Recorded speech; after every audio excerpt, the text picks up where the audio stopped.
বৃষ্টির মধ্যে পাহাড়ের নিচে বসে ভুট্টা সিদ্ধ খেতে কিন্তু দারুণই লাগে। পাহাড়ের উপর থেকে জাস্ট ভিউটা দেখো, কতটা সুন্দর লাগছে এখান থেকে। আমরা কোথায় যাচ্ছি সেটা দেখার জন্য পুরো ব্লগটা দেখতে হবে। সকাল সকাল ডিউটি নেই, রেডি হয়ে বেরিয়ে পড়লাম। আমরা দুজন নয়, সঙ্গে আরও আছে তিনজন, টোটাল আমরা পাঁচজন। তো ক্যান্টিনে আগে সকালের ব্রেকফাস্টটা করে নিচ্ছিলাম। সঙ্গে ছিল ধোসা, মশালা আর চাটনি, তার সাথে গরম এক কাপ চা।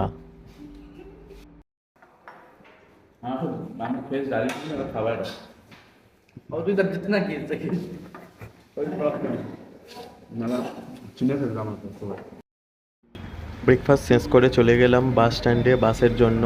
সকাল থেকেই বৃষ্টি শুরু হয়ে গেছে, আর এই বৃষ্টির মধ্যেই পাহাড়ে যাওয়ার মজাই আলাদা। আমরা যাচ্ছি অ্যাকচুয়ালি একটা ওয়াটারফলস দেখতে।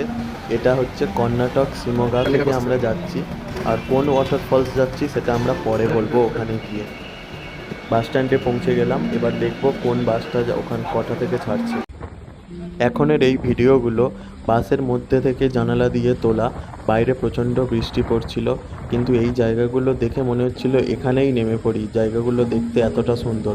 আর তার সঙ্গে এই পদ্ম পুকুরটা, কতটা বড় এলাকা জুড়ে এই পুকুরটা, আর কত কত পদ্ম।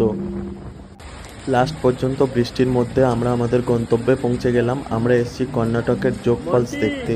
তো বাস এখানে আমাদেরকে নামিয়ে দিল, কিন্তু এখানে এত প্রচণ্ড বৃষ্টি হচ্ছে, কেউ আমরা ছাতাও নিয়ে আসিনি।